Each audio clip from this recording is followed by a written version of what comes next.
हम स्टडी करेंगे question number 21। कह रहा है चतुष्फलकीय ज्यामिति।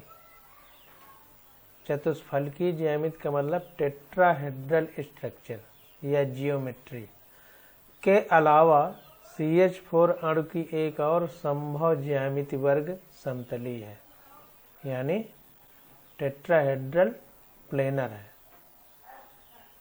जिसमें हाइड्रोजन के 4 परमाणु एक वर्ग के 4 कोनों पर होते हैं। वर्ग समतली का मतलब कि वर्गाकार होगा, समतल उसका जो है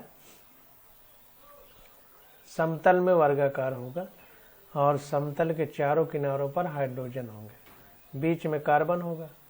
व्याख्या कीजिए कि CH4 की अणु वर्ग समतली नहीं होती है। अब हमको ये व्याख्या करना है कि CH3 का जो अणु है ये वर्ग समतली नहीं है CH4 का। तो सबसे पहले देखिए हम लोग इसका हाइब्रिडाइजेशन निकालेंगे, इसका संकरण निकालेंगे कि संकरण कितना है। तो कार्बन में 6 इलेक्ट्रॉन होते हैं और 6 में से 4 बाहरी कोष में होते हैं। तो बाहरी कोष के लिए अगर हम लिखेंगे 4 इलेक्ट्रॉनों के लिए, तो यहाँ पर देखिए पूरे 6 इलेक्ट्रॉनों का लिख दिया है।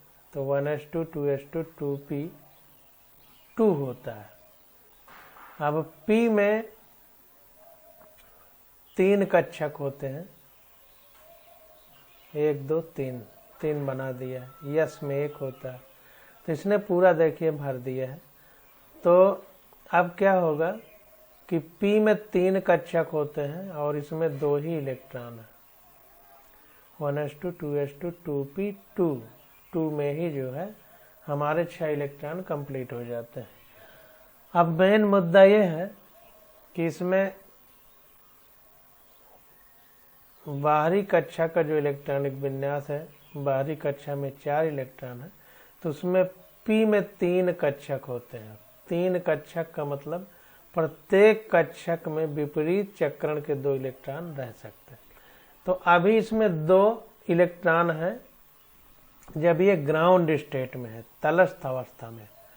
अब अपने उत्तेजित अवस्था में, जब उत्तेजित अवस्था में आएगा तो क्या होगा कि ये जो यस है ये पूरी दूसरी कक्षा है, केवल ये यस उपकोष है, ये P उपकोष है।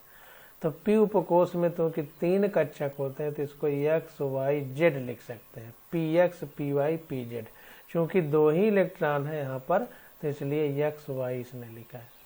तो क्या होता है कि उत्तेजित अवस्था में ये जो 2s2 है, तो ये यस दूसरी यस कक्षक का जो 1 इलेक्ट्रॉन है, चूंकि P उपकोष खाली है तो ये इलेक्ट्रॉन उछल के इस पे आ जाता है। तो जब ये उछल के इस पे आ जाएगा तो इस पे केवल 1 ही बचेगा। तो यहाँ पर देखिए 2s1 बचा है और यहाँ पर 1 बढ़ गया, xy था तो z भी हो गया। तो ये 2x 2y 2z मतलब P कक्षक में, P उप कक्षा में आ जाता है। तो इस प्रकार से इलेक्ट्रॉनिक विन्यास हो जाएगा। तो जो बाह्य कोष है उसी से हम केवल संकरण की बात करेंगे, उसी में हाइब्रिडाइजेशन की बात करेंगे, उसके पहले वाले को छोड़ देंगे। तो पहले वाले में 2 इलेक्ट्रॉन है, उनको विपरीत चक्रण के हिसाब से हम लोगों ने भर दिए। अब देखिए यस का 1 इलेक्ट्रॉन है, P के 3 है, तो sp3 संकरण हो जाएगा, यानी इसका हाइब्रिडाइजेशन sp3 होगा। NCERT में भी हम लोग पढ़ा चुके हैं। तो कार्बन परमाणु sp3 संकरण दर्शा सकता है, जिसकी संरचना चतुष्फलक यानी टेट्राहेड्रल होती है, जिसमें 4 हाइड्रोजन परमाणु कार्बन से बंधित होते हैं। जाहिर सी बात है कि कार्बन केंद्र में है तो 4 परमाणु जो है हाइड्रोजन के उसी से बंधे हुए होंगे। यदि यह अणु वर्ग समतलीय आकृति दर्शाता है तो संकरण DsP2 होगा, ना कि sp3। अगर वर्ग समतलीय आकृति इसकी होती तो हमने NCERT में पढ़ा है कि कौन से संकरण में किस प्रकार की आकृति होगी। तो वर्ग समतलीय आकृति DsP2 संकरण में होती है, जबकि इसका संकरण sp3 है, इसलिए यह वर्ग समतलीय नहीं होगा, चतुष्फलकीय होगा। तो इस प्रकार से हम लोग बातों को समझते हैं।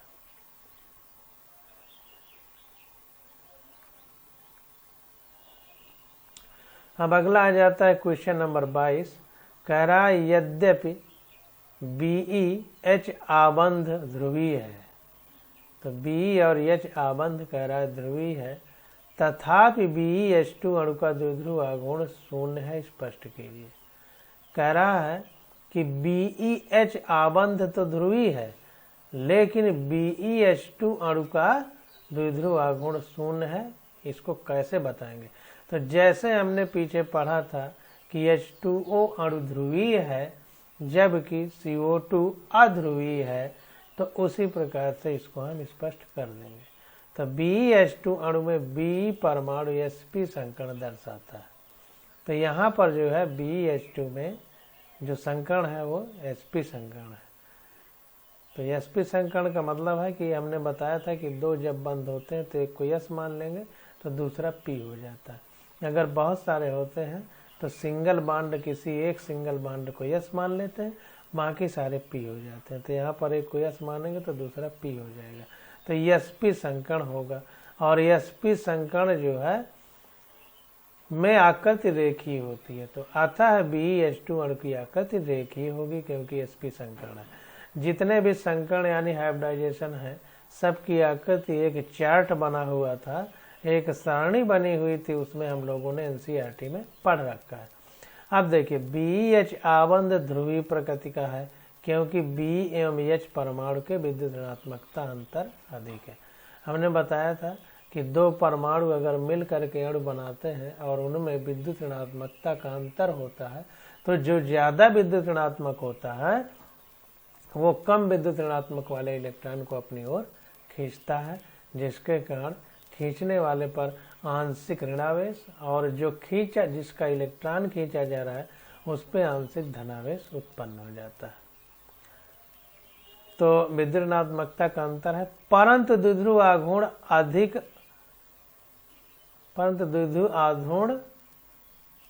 अधिक अर्थात शून्य है।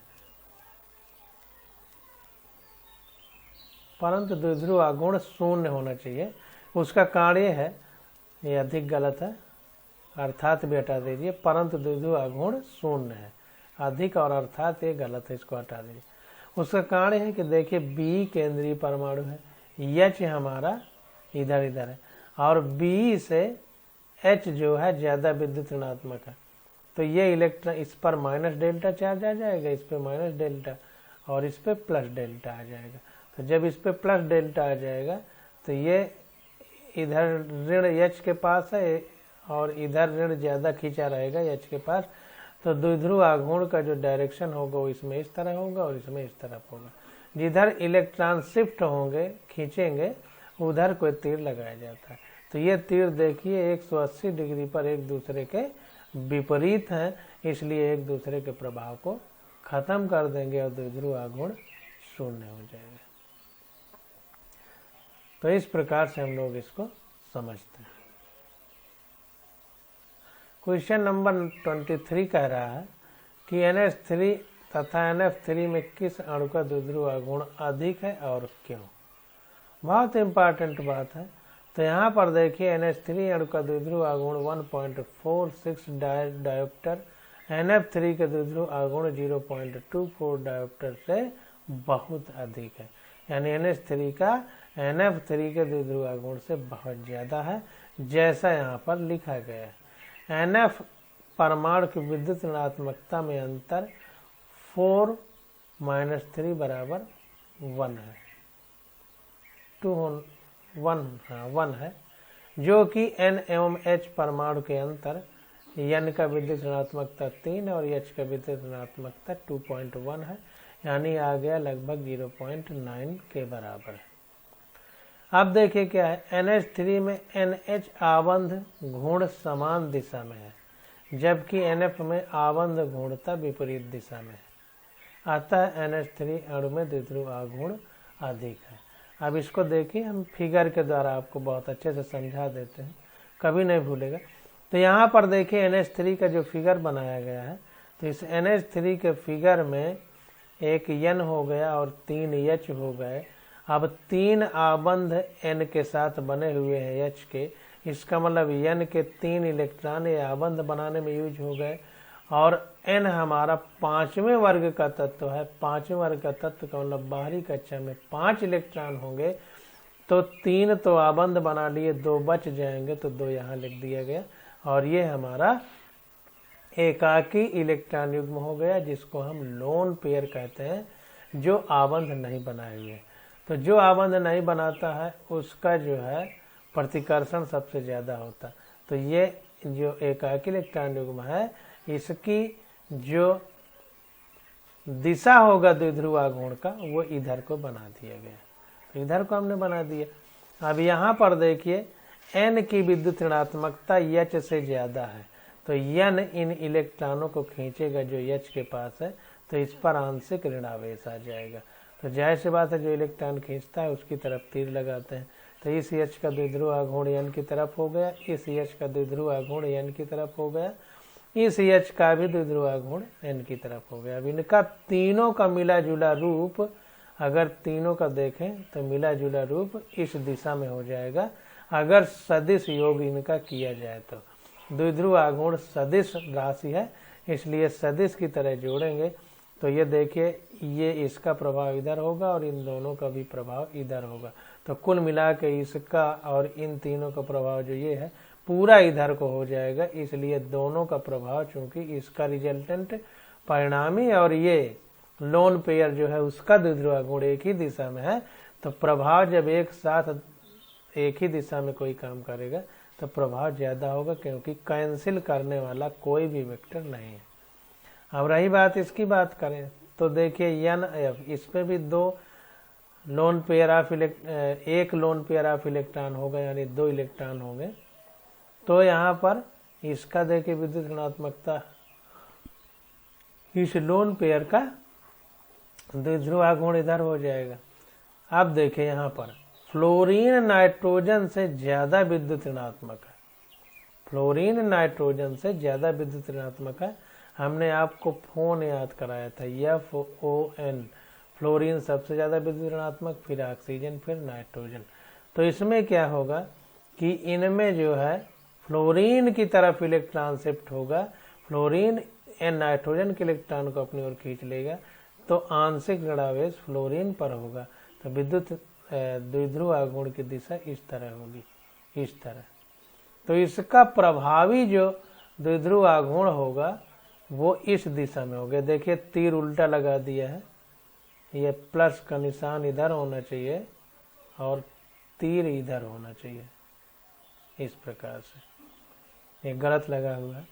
तो ये जो लोन पेयर है इसके द्विध्रुव आघूर्ण का प्रभाव इधर, और ये जो है इसके पूरे का प्रभाव अगर रिजल्टेंट यानी परिणामी देखा जाए तो प्रभाव इधर हो जाएगा। तो इसके कुछ प्रभाव को ये कम कर देगा, क्योंकि इसकी विपरीत दिशा में, तो इसलिए इसमें द्विध्रुव आघूर्ण कम होगा।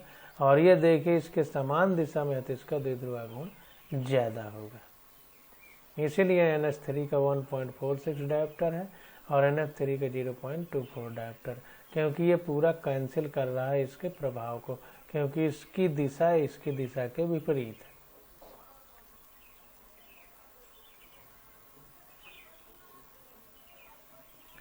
अगला क्वेश्चन देखते हैं। कह रहा है परमाणु कक्षकों के संकरण से आप क्या समझते हैं?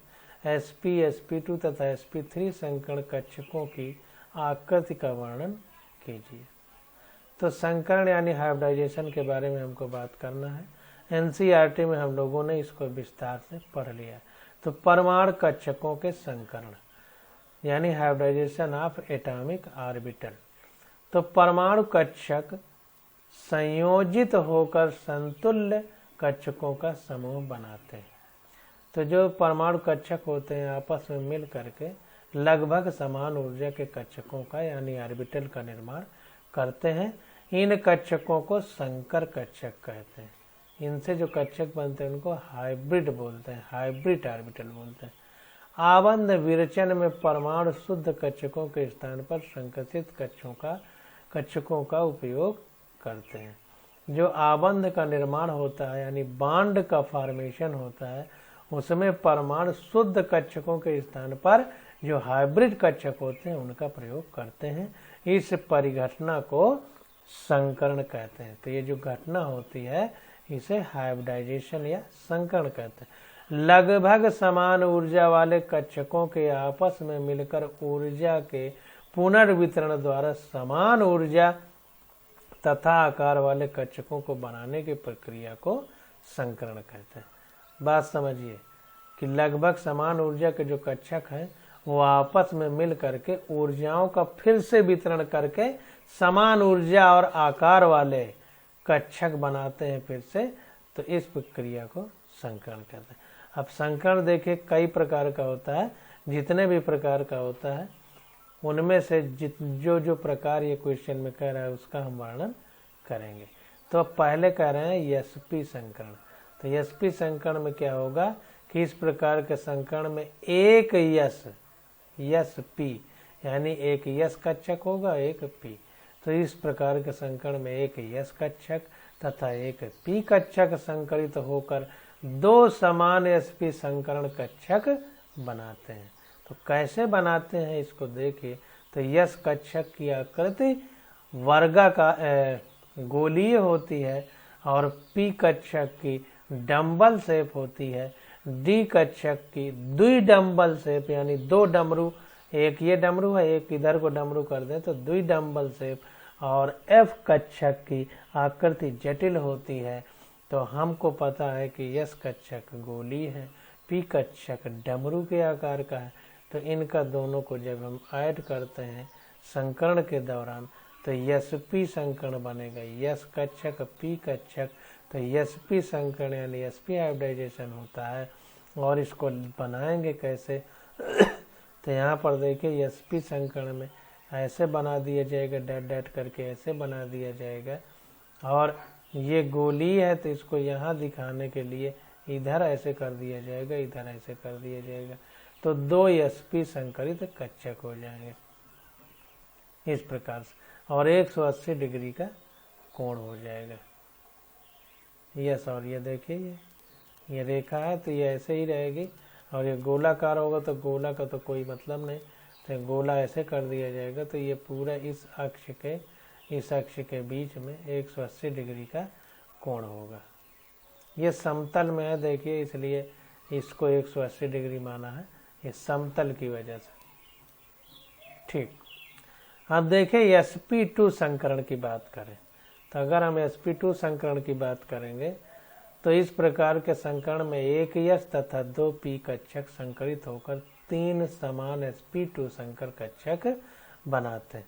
यस की आकृति गोली है, पी दो रहेंगे तो एक जो है इस प्रकार से बना दिया गया एक्स एक्सिस में और एक वाई एक्सिस में बना दिया गया।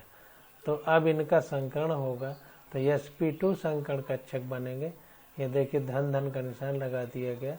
अब देखिए यहाँ पर क्या हो जाएगा कि इसको इस प्रकार से दर्शाते हैं, sp2 संकरण को इस प्रकार से दर्शाएंगे।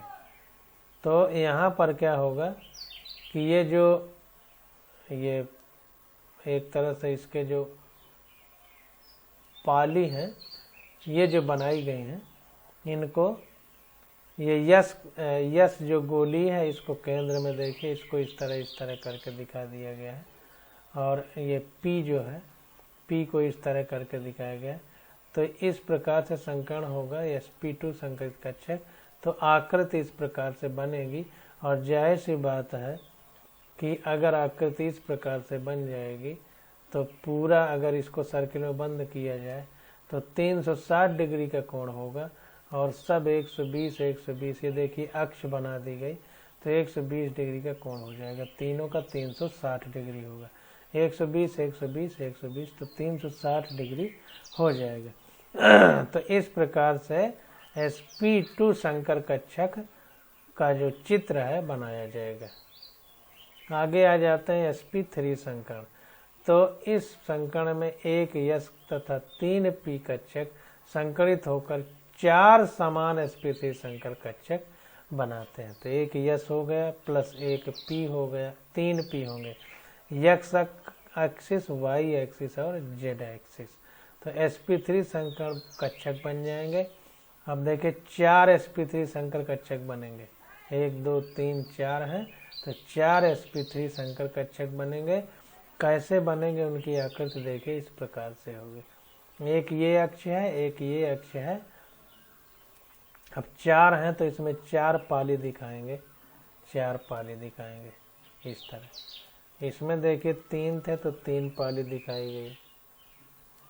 इसमें 2 थे यस और पी तो 2 पाली दिखाई गई, 2 पाली इस तरह। बीच में यस है तो यस को दिखाने के लिए इस तरह करेंगे, इसमें यस को दिखाने के लिए इस तरह, और इसमें एक ही यस है तो केंद्र में ऐसे बना देंगे गोला टाइप। तो इस प्रकार से जो है sp3 संकर्ण होता है, और एक्सिस के बीच का जो एंगल है 109 डिग्री 28 मिनट होगा। sp3 कक्षक।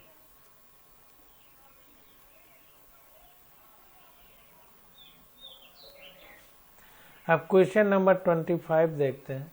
कह रहा है निम्नलिखित अभिक्रिया में Al परमाणु की संकरण व्यवस्था में परिवर्तन यदि होता है तो समझाइए। Al परमाणु की संकरण अवस्था में परिवर्तन, तो संकरण अवस्था में अगर परिवर्तन होता है तो इसको दिखाना है। तो निम्नलिखित में से Al परमाणु की संकरण अवस्था में परिवर्तन यदि होता है तो समझाइए। तो देखिए यहाँ पर AlCl3 है प्लस Cl माइनस से इसकी क्रिया कराई जाती है, तो रासायनिक प्रक्रिया में AlCl4 माइनस बन जाता है। उपयुक्त अभिक्रिया में संकरण में कोई परिवर्तन नहीं है। जो संकरण इसका है AlCl3 का, वही संकरण AlCl4 माइनस का होगा। इस प्रक्रिया में किसी प्रकार से संकरण यानी हाइब्रिडाइजेशन में परिवर्तन नहीं होता है। अब देखिए इंग्लिश वाली बुक में इसके संकरण के बारे में अच्छे से समझाया गया है, हिंदी वाली बुक में नहीं दिया गया था। तो AlCl3 प्लस Cl माइनस से मिल करके AlCl4 माइनस बन जाता है। अब देखिए the valence orbital picture of aluminium in the ground state can be represented by. तो ये कह रहा है कि ग्राउंड स्टेट यानी तलस्थ अवस्था में जो वैलेंस ऑर्बिटल है यानी बाहरी कक्षा है, जो संयोजी कोश है, उसमें जो है एल्युमिनियम के जो कक्षक है उनको दिखाया जा रहा है यस और पी को। तो 3s2 3p होगा एल्युमिनियम के। देखिए एल्युमिनियम में 13 इलेक्ट्रॉन होते हैं। अगर इन 13 इलेक्ट्रॉन को भरा जाए तो 1s2 2s2 2p6, तो 10 ये हो गए, और 3s1 3p2 इस प्रकार से भरा जाएगा। तो ये जो बाहरी वैलेंस सेल का मतलब बाहरी कोश ये वाला, तो इसी की हम बात करेंगे। बाकी ये अंदर वाले हैं तो इनकी बात नहीं करेंगे। तो इसमें अगर देखा जाए तो 3s1 3p2 बाहरी कोश है। तो यहाँ पर देखिए वही 3s, ये थोड़ा सा गलत हो गया, 3s2 3p1 होगा, इस तरह भरा जाएगा। इसमें 2 रहेंगे, इसमें 1, तो 3s2 3p1 भरा जाएगा, ये 1 होगा। तो यहाँ पर देखिए उसी प्रकार से बाहरी कोश का लिखा गया है एल्युमिनियम का ग्राउंड स्टेट में। ग्राउंड स्टेट का मतलब तलस्थ अवस्था में, तो 3s2 3p1 हो जाएगा। तो यहाँ पर देखिए 2 इलेक्ट्रॉन भरे, यस में 1 ही कक्षक होगा और पी में 3 कक्षक होते हैं, बहुत बार पढ़ चुके हैं। तो तलस्थ अवस्था ग्राउंड स्टेट में इस तरह होगा। अब जब उत्तेजित अवस्था होगी तो उत्तेजित अवस्था में यस का ये 1 इलेक्ट्रॉन निकल के पी वाले में आ जाएगा। तो पहले देखिए सारे कक्षक भरते हैं, फिर उनका पेयरिंग यानी जोड़ा में भरना शुरू होते हैं। तो अभी एक इसमें है तो इसका उछल के आएगा तो खाली वाले में आएगा। तो देखिए एक्साइटेड स्टेट में the orbital picture of aluminium in the excited state can be represented as. तो उत्तेजित अवस्था की अगर बात की जाए तो उत्तेजित अवस्था में इस प्रकार से पिक्चर हम लोग बनाएंगे। अब इसमें देखिए 3 ऑर्बिटल है, 3 कक्षक है, तो एक्स वाई जेड लिखेंगे, तो P X P Y P Z लिख दिया। तो एक एक्स में हो गया, एक वाई में हो गया। अब देखिए एक यस ये हो गया उत्तेजित अवस्था में, एक यस में 1 इलेक्ट्रॉन है और 2 पी में है, तो यस p2 स्थित बन जाएगी। तो हेंस कह रहा है, hence it undergoes sp2 hybridisation, इसलिए इसमें sp2 हाइब्रिडाइजेशन होगा, क्योंकि s में 1 है, p में 2 है। Hybridisation to give a trigonal planar arrangement, ये क्या होगा, त्रिकोणीय समतलीय आकृति दर्शाएगा। ट्राइगोनल प्लानर का मतलब त्रिकोणीय समतलीय अरेंजमेंट इन AlCl3, AlCl3 में, ये जो AlCl3 है। टू फॉर्म AlCl4, अब जब AlCl4 बनेगा माइनस का, the empty 3pz orbital also get involve, तो क्या होगा, चूंकि एक इलेक्ट्रॉन बाहर से आ रहा है, देखिए Cl माइनस का मतलब एक इलेक्ट्रॉन और आ रहा है, तो क्या होगा कि ये जो एक खाली बचा हुआ है कक्षक, ये भी हाइब्रिडाइजेशन यानी संकरण में इन्वॉल्व हो जाएगा। तो वही कह रहा है कि टू फॉर्म AlCl4 यानी AlCl4 बनते समय the empty 3pz orbital also get involve, जो ये 3pz खाली पड़ा है ये भी इन्वॉल्व हो जाएगा, मतलब ये भी सहयोग करेगा। And the hybridisation changes from sp2 to sp3, तो ये हाइब्रिडाइजेशन चेंज हो करके sp2 से sp3 हो जाएगा, क्योंकि इसमें 3 आ जाएंगे, तो sp2 से sp3 हो जाएगा। As a result the shape get change to tetrahedral, तो फिर क्या होगा, sp3 जब संकरण हो जाएगा तो sp3 संकरण में स्ट्रक्चर टेट्राहेड्रल हो जाता है, यानी चतुष्फलकीय हो जाता है, तो अब आकृति चतुष्फलकीय हो जाएगी। तो AlCl3 की आकृति त्रिकोणीय समतलीय थी, यानी टेट्राहेड्रल प्लेनर थी, लेकिन जब AlCl4 माइनस बन गया तो इसका संकरण sp3 हो गया और आकृति टेट्राहेड्रल यानी चतुष्फलकीय हो गई। तो देखिए संकरण और आकृति दोनों बदल रही है। तो जो हिंदी वाली बुक है उसमें त्रुटिपूर्ण है स्थिति, तो इसको सुधारना पड़ेगा। तो यहाँ पर देखिए जो लिखा हुआ है कि उपयुक्त अभिक्रिया में संकरण में कोई परिवर्तन नहीं है, तो इस बात को हमें सही करना पड़ेगा। तो इसमें sp2 संकरण होगा, अब ये बनेगा तो sp3 संकरण बन जाएगा। इसकी आकृति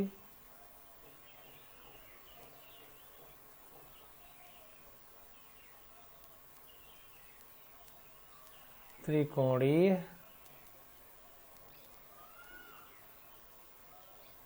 समतलीय होगी और इसकी आकृति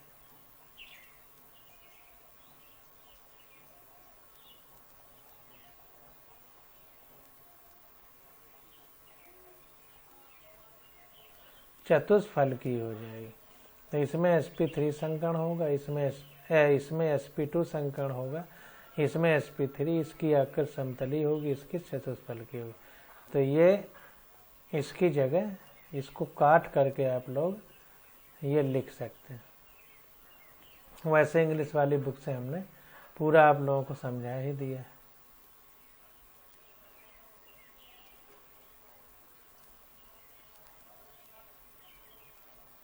अब क्वेश्चन नंबर 26 आ जाता है। तो आज बस यहीं तक। अब क्वेश्चन नंबर 26 से अगले लेक्चर में हम लोग स्टडी करेंगे।